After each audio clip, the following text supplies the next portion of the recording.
Welcome to the special YouTube edition of One-on-One with Mitch Lafon. Joining me this week, former Megadeth guitarist Glen Drover, talking about a new project he's involved with called Metal for Hire. You can head over to metalforhire.com for more information. No co-hosts on YouTube, so let's get right into it. Here is Glen Drover. All right, we are speaking with Glen Drover, formerly of Megadeth, having also played with King Diamond and Testament. Glen, you've got a new outlet called Metal for Hire, where, if I understand it correctly, anybody can sort of hire these great heavy metal musicians to come in, produce, play. Explain what Metal for Hire is. Well, it isn't something where, well, in my case, I'm not sure. I can't really speak for everybody, but it's basically a situation where you see certain guys that are on there, artists, and they some cover different categories than others. Like for me, it's production, mixing, mastering, guitar, kind of stuff. Right. So that's pretty much what it is. But it's all going to be. It would all be online, so it's not going to be like an in-person kind of thing. But it's all all online. I'm pretty sure that's probably what it is for everybody. But it's like a community, I suppose, of artists that, where anybody can come in and say, hey, I really like this guy to sing on this song, or, can you do this solo spot for me? Or, it's all stuff that I've already been doing anyways. It's what I pretty much do all the time. Okay. So this is just really another outlet, which is great, because when I was approached about it, I was like, yeah, this is right up my alley. So, but that's pretty much what it is. Yeah, anybody can go on there. At our discretion, of course, if something we feel like, we can't compliment, or it's not something we would be interested in getting into. Of course, it's up to us, to decide what we want to do and what we don't want to do. Right. Yeah, and it's, I think we all have our own rules. We all set up our own kind of pricing and stuff, for certain things. And every situation is different, because you might have one guy who's trying to form a band. He just wants to, help with song structure or, bass track. And, it could be anything, Every situation would be unique. So, but, yeah, it's a lot of fun. Like I said, I've been doing this for a long time anyway, and this is just an extension of it. So I'm real excited to see where it's going to go. Yeah, so am I. If we can, let's talk about some of the other things you've been involved with. Most recently, Metallusion, 2 albums put out in 2011 and 2014. What's the status of that project?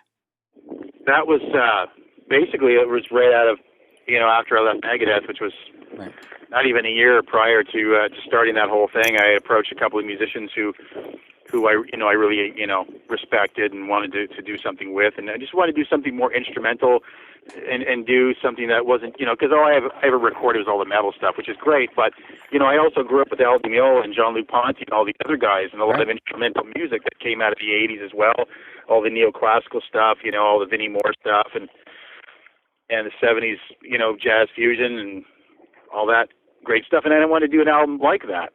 Right. So, and there's, some covers on there, as speaking of some of those guys, there's an Al Di Meola track, 2 Jean-Luc Ponty's, a couple of Frank Zappa tracks, and then some original tracks as well. It's still, I still work with a couple of the guys in that project from the original lineup that we, created. So right now it's not as active because I'm involved in other things. Okay. So right at the moment, which is... what are some of the other things you're involved with at this time? Yeah, there's a new company called Guitarist. Mm-hmm. So I'm doing some instructional video stuff for those guys, stuff that'll be coming out soon. And also too, I've been working on kind of slowly working on an album that's gonna have all different singers on it. Okay. And basically what it is all these songs that are going to be on the album are actually going to be released along the way as digital downloads. And once I get a full album to where I'm happy with, okay, this is the right amount of songs and I'm happy with everything type of thing, then I'll be probably doing like a hard copy release of the whole thing compiled, vinyl and CD that's something I think I'd be interested in doing. And there's already, a couple of singles that have been released, which is the Discordia one, which that's something I did with Todd Latour from Queensryche. Right. And another one, Walls of Blood, which is a little bit heavier thing. That's been released. And Seven Spirits too, which is a cover of an old Eidolon song that was never really properly released, and with Henning Bossy from Italium. And then there's also, and now on deck, stuff that's being worked on is there's going to be a song with Warrell Dane and one with Chuck Billy from Testament. Oh, that's kind of cool. You So mentioned that's going to be like it's going to be a kind of a mixed bag album. Every song is going to have a different, guest vocalist. So. and that's that I'm looking forward to. But you mentioned Eidolon in passing, and of course, you put out 8 albums with the band before heading over to Megadeth. Mm-hmm. Is that something you want to revisit at some point and get back to? Because I'd seen the band play in Montreal and Toronto. The crowds were good. The albums were certainly great. Or is that something that is sort of in your past and you're just going to leave it alone? Well, yeah, we to be honest with you, we've already we have a single that we were going to release next month, but we decided to postpone it for certain reasons till October. And I just have to finish a few guitar things, and then we're going to release it. It's actually the very first material ever recorded since 2004, I guess. So it's over 10 years. So people have been asked about that, and we wanted to do it. So it's with the current lineup with Nils Carew, and good. So that's going to be coming out in October, and there's other possibilities too for the band, but it's nothing is set in stone, but some very strong possibilities for doing just a couple little things here and there that are exciting. But there's no sense of getting into that right now. Right. But that I can say is for sure, is the single is going to be coming out in October. So that's going to be kind of cool. Now, when you left the band, or when you joined Megadeth, we didn't. You see, the thing is, you didn't leave the band. We just kind of stopped. We didn't really say, we're not doing this. We just, we. It was just a situation where we finally, in my opinion, found the right singer for the band. All-around great singer. Right. And then we started the recording of the album, which was Sean started doing the drum tracks in Sweden at Andy LaRock's studio in Gothenburg. And while he was there, that's when I got the gig for Megadeth. Right. So everything turned around at that point. And then Sean got into the band shortly after, so it's like half the band is in Megadeth now. So we figured, okay, we'll put that to rest for a little while here, and we're going to do this. But if there wasn't that band or the other stuff I did, there wouldn't have been a Megadeth or anything. So all these things that we've done along the way play a part in the whole evolution of our career, if you want to call it that. Yeah. So, Oh, absolutely. Well, it's all these, things that happened were all important things. But anyways, and we still had, we were under contract to do that album, so we finished it in between some of the Megadeth tours, and that's how that album came about. Right. And there's also a good possibility where that's going to be re-released, and I might even do a complete overhaul on that album and do a remix and everything. But that's just one possibility, a strong possibility, but it's something that's been talked about and strongly considered. You felt that it didn't come out right, or it was rushed because it was in between takes? No, I think that there's I like the album, but there's a few things that we want to change. Yeah, because at the time, it was like killing two birds with one stone. Basically, when I was using tape machines prior to that album, and when Sean went to record the drums, he was recorded in Pro Tools. I didn't have Pro Tools at that time, and I really didn't want to go to computers. I was always the theory of, you go to computers, and if something goes, something goes down, you lose a bunch of stuff. It was kind of a scary thought for me. But eventually, I ended up, throwing in the towel and with the tape machines and going into that world. And when I did that album, or when we completed after, I had all the drum tracks, I had a tutor come in, basically show me how to do certain things. And at the same time, we were doing the mixing of the album. This is when it was all recorded. Right. And so it was a learning process. So I did the whole mix of the album and all these other things and recording through learning. I was just learning how to do it at the time. So there's certain things that I did at the time that, I got away with it, but now would be better. So I think we're just going to tighten up some loose ends that we feel are loose anyways, and just give it a new lease on life. Because it wasn't really, it was a small company. They were trying to exploit the Megadeth name. We had just joined the band. It was just kind of weird timing things. But now we're going to be able to hopefully get it, released properly and with the right treatment and promotion and so forth. Which is, sounds reasonable. We've mentioned Megadeth, so let's not ignore them. Tell me a little bit about joining the band. How did they find you? what was the audition process? How do you end up in a band like Megadeth? There wasn't an audition, actually, to be honest with you. What happened was, to make a long story short, because it is lengthy, there was a guy that I'd met in England who was, actually, it was an Eidolon show. We played at, it was Wacken, which is the German festival, you know. Right. Yep. And guy came up to us, you know, fan, said, "Hey, I'm from the UK, and I came to see you guys." And we started talking, and him and Sean swapped email addresses, stayed in contact, you know, and then one day he sent me an email saying, "Hey, I've been talking to this guy, Dave McRobb, yeah, he's the Megadeth webmaster guy, and I guess he had some contact with him because he's a Megadeth fan as well." And then he caught wind that Dave was putting the band back together because he just released that System Has Failed. What is it? The System Has Failed, right? He just released that album, which was supposed to be called Dave Mustaine, by the way. And he's under contract. He had to do another Megadeth album. Then he decided, it was, you know, good reviews from the album. He decided to put the band back together in a farewell tour. So that was supposed to be what was good. It was supposed to be, he's going to put a, you know, a version of the band back together, yet another version, do one tour, and then it was going to be the Dave Mustaine band. Right. That didn't happen. You know, he kept the name, obviously, as we know. Right. So, and you know, my name was mentioned. Hey, there's this guy from Toronto, and he might work style-wise.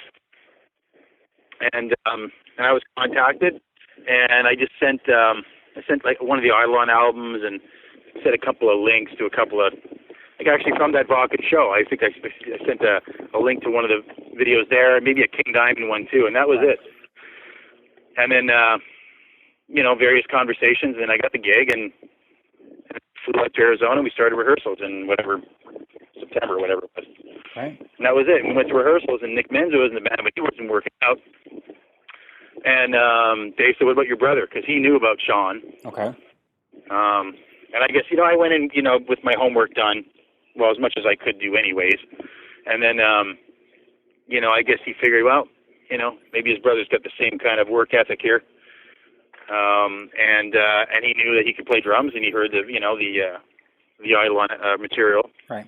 He said, "Okay, let's get him in." That's basically just, you know, the brief of there's a lot of details, but that's basically what happened. So.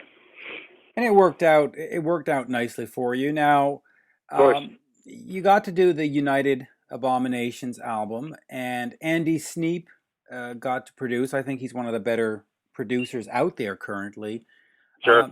Talk to me a little bit about working with Andy. What is sort of his approach to making albums, and is it something that you enjoyed, or was it like, it was frustrating? Yeah, I enjoyed it a lot. Okay. You know, I completely relate to his ways of recording. Okay. We got along personally really, really well. It was a lot of fun. You know, we had a great time. We hit it off right away. Definitely the most fun, you know, producer I've ever worked with. And like I said, just his techniques, I think, and certain things he would do, I felt that, you know, because I worked with producers, you know, they mic a guitar amp and they got, you know, there's one mic in the bathroom and one in the attic and one outside and all these weird things going on. He just put the mic in front of the cabinet, just blast it, you know. I mean, I get the whole ambient thing for doing multiple miking, but just an example I'm giving you. But I just really could relate to what he was doing and what his methods were for trying to, you know, for recording and stuff. And yeah, he's a great guy, and we had a lot of fun. Do you like the album? Yeah, I like. There's some things that I like about it. Sure, yeah. I mean, I can't say that I personally liked all the songs, but there's a few that I think came out real well. Okay. You know, especially from where it came from. You know, because when we first started the album, it was different. You know, I still have a copy of the original album actually, because we were working with one producer who wasn't right for this particular album, and we finished the album, or at least we thought we had finished the album, and it was presented to the record company, and they rejected it. So that's why Andy Sneap came in. He came in at the 11th hour, basically, to save the album, because, right. And I'm glad he did, because the original version of the album is not happening. In what sense is it not happening? Is it just it doesn't crush? It doesn't the sound? Yeah, it was just exactly. The guitars were very weak in the mix. The vocals weren't as strong as they could have been. You know, and you know, it just wasn't. I remember listening to it for the first time when we finished it. I'm like, you know, I wasn't getting goosebumps or anything. You know, I'm like, that's not a good sign. And I was right. You know, I think we all probably agree on that. So, and then Andy came in and we fixed the guitars and made them sound, you know, the way a Megadeth album should sound. Right. You know, and got Dave to do all, you know, I think he redid most of the vocals and came out real good. And, you know, and he just put his stamp on it, you know. And like I said, he pretty much saved the album. It wouldn't have been as good if it was released in its original form.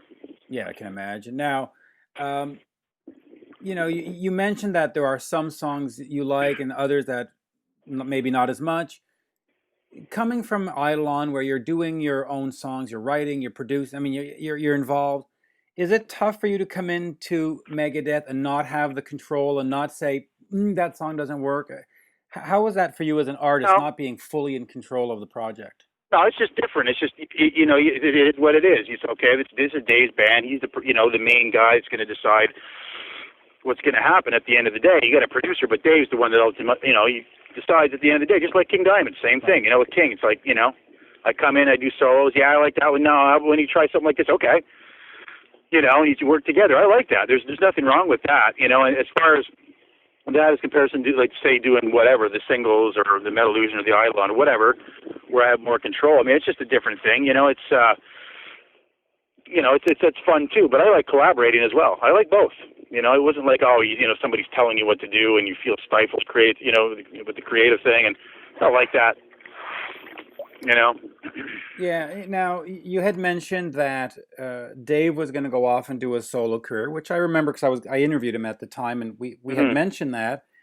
And and of course the word is the brand with an R. The brand rebuilt, and the shows started selling, and they had the Buenos Aires, and everything's going well. You're part of that rebirth, and yet you decide to walk away. Why did you choose to walk away, and why not be part of that excitement?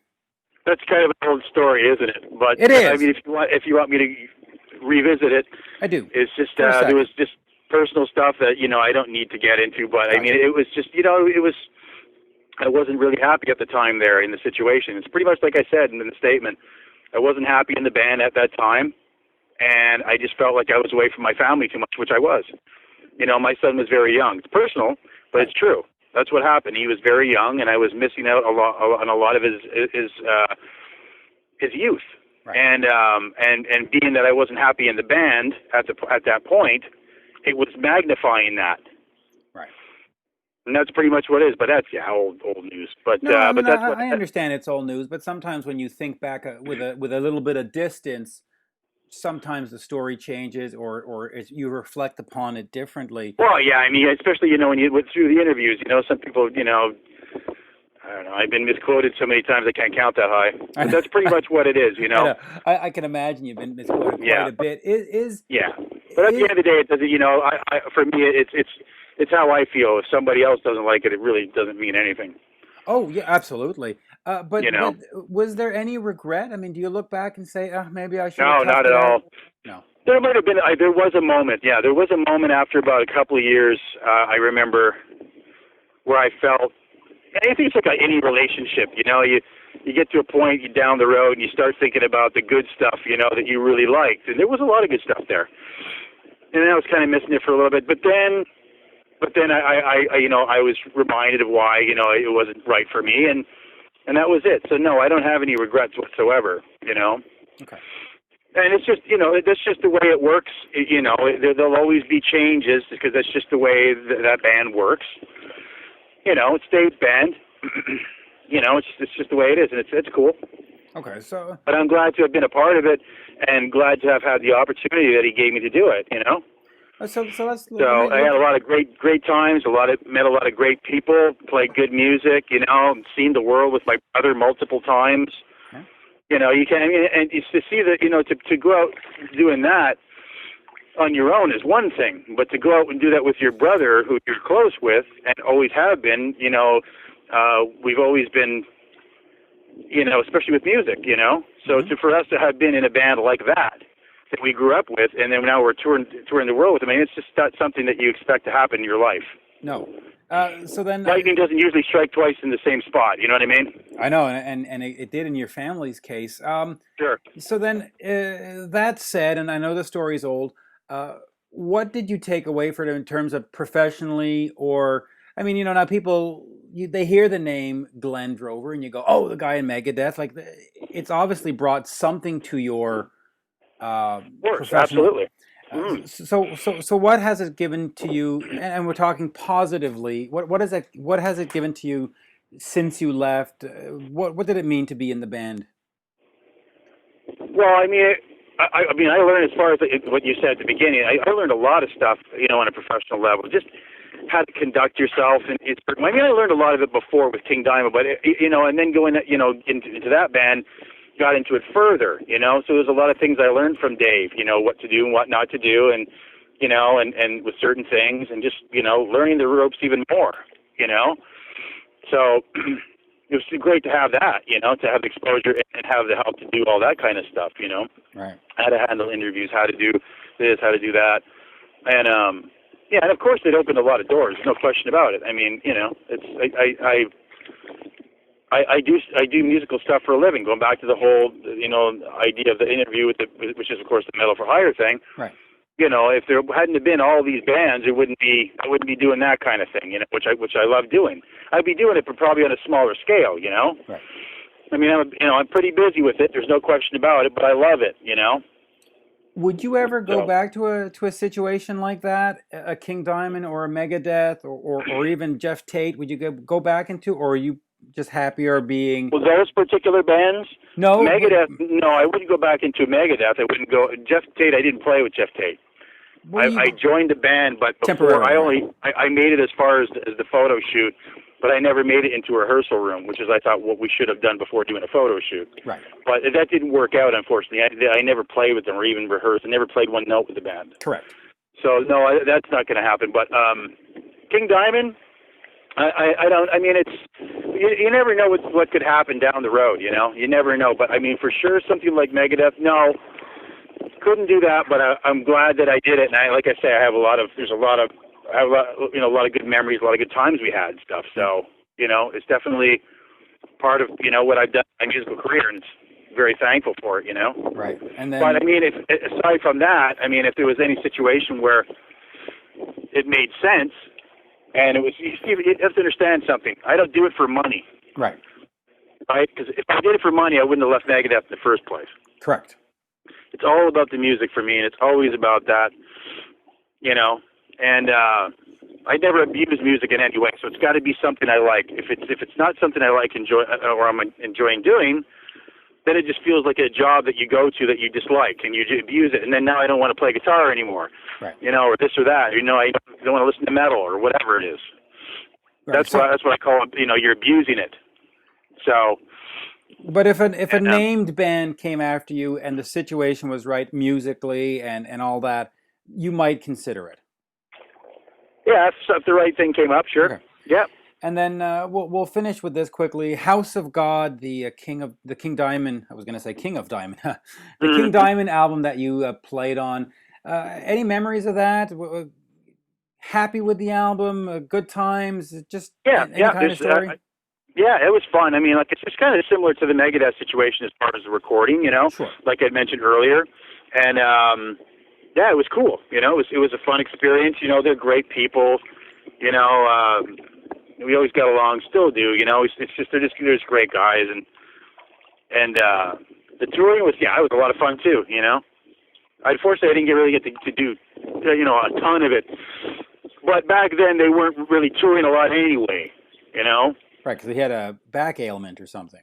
No, I can't remember, but I mean, of course, he was dabbling in the Merciful Fate stuff for a while too. He had, I shouldn't say dabbling. That band was back together for a while, and so there was a lot, juggling that around, and I mean, they're just not a band that tours every couple of months, which I think is good. Because I find if you tour too much and you're kind of burning out the market, if people, I've just seen them last year, I've seen them 6 months ago, and you know what I mean? Mm-hmm. It makes it more special, I think, if you space it out a little bit. I think they got the right idea. Yeah, fully agreed. Glen, absolute pleasure speaking with you. And of course, Metal for Hire is, metalforhire.com is something people should check out. Right. Thank you. Yeah, thank you very much as well. Have a good one. Okay, you too. Bye-bye. There you have it, folks. My interview with former Megadeth guitarist Glen Drover talking about his new project, Metal for Hire. Again, head over to metalforhire.com. Thanks. Cheers.